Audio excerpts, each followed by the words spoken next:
The word Sunnah in this context means something which God has declared to be unchangeable, and He never changes. For instance, this Sunnah is mentioned in the Holy Quran in the verse Kataballahu la'aghlibanna ana wa rusuli. This kitab indicates the Sunnah, and He says that you will never see it change. Always God and His Prophet whom He sends would emerge victorious. If not in the beginning, in the end. But this Sunnah cannot be changed. And there is another Sunnah which is repeatedly mentioned in the Holy Quran with relation to the consequences of evil here on earth and the consequences of people's defiance of God's will.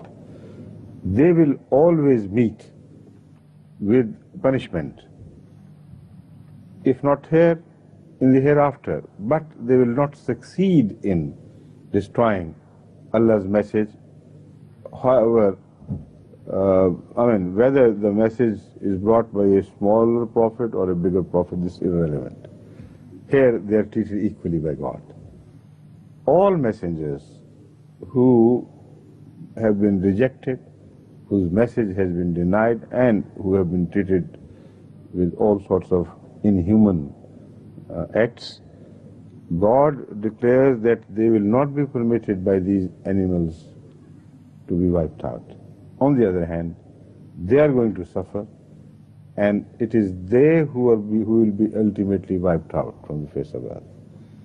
Now, sometimes you do not see it immediately. Sometimes the Sunnah takes longer to be translated into reality, but it always does. For instance, look at the history of Abraham and those who opposed him. Now, if you read the history of that period, nothing seems to have happened to them for a very, very long time. But somehow it's so strangely happened that there is not a single one in the world today who relates himself to Namrud. And almost a very large majority of human beings take pride in relating themselves to Abraham. So this is the Sunnah. It's fascinating to see how history unfolds itself, and without people taking notice of that, what is happening, it always happens. Look at Hadhrat Moses, how he was treated by Pharaoh. Now God remained with him in relation to his victory over the Israelites and their ultimate belief in him. But I'm talking of the second Sunnah, which is mentioned also in the Quran with relation to Pharaoh, where one of those who belonged to the Pharaoh's family and who hid his faith, when he saw people or heard people, elders of the Pharaoh's house, contemplating murder of Moses, he approached them and said something which is preserved in the Holy Quran. He says, "In yaku kaziban, fa alayhi kazibu, wa in yaku sadiqan, yusibkum ba'dul ladhi ya'idukum." That is the second Sunnah which I am now referring to. He said, if he is right, then whatever he promises you from Allah by way of warning, that is bound to follow you, it will never leave your backs. And this is exactly what happened. Moses was turned out of his land, he went elsewhere, and gradually the contact between Pharaoh and his people and Moses was broken. And the history begins to follow two separate channels. One where Moses goes and one where Pharaoh was left. But where are those who take pride in belonging to Pharaoh today? Where is Pharaoh's culture and his believers of his faith, considering him God and everything? Is there a single person today who does that? And Moses, look at him. He is considered a man of high esteem and honor and reverence. by the Jews, by the Christians, by the Muslims alike, which three religions are the most powerful religions of the world.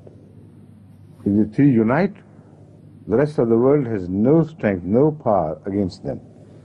And they all respect Moses, and they all curse Pharaoh. So these are the Sunnahs, which we found mentioned in the Holy Quran and which will never be changed.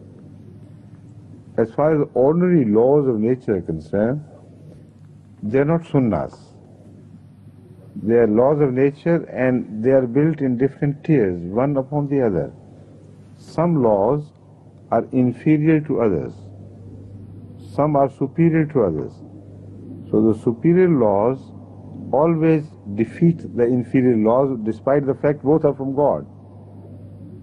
Like a weak man is always overwhelmed by the strong man. Both are created by God. But this is a general principle. It's not a sunnah. It's a general principle which is sometimes changed. And it is changed when God's sunnah comes into play. For instance, the Holy Quran says, "Kam min fiatin qalilatin, ghalabat fiatan kathira." This is sunnah. Ordinary law is that powerful will conquer the weak, and the stronger laws will emerge victorious over the weaker laws. But sometimes when some weak people are fighting in the cause of Allah, then it is the sunnah which overwhelms all the ordinary laws.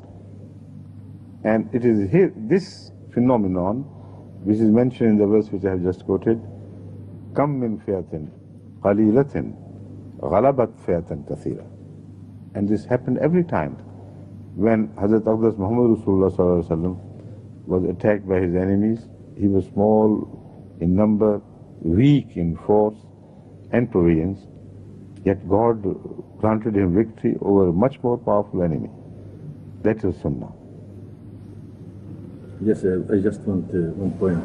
This one who said, "In yaku kadiban fa'alayhi kadibu," from where he got this meaning? What? That one. The one who had believed in Moses but was hiding his faith. Okay. This is mentioned by the Quran. Yes. So as such, he knew it from Moses and from the word of God, this is what's going to happen. Yes.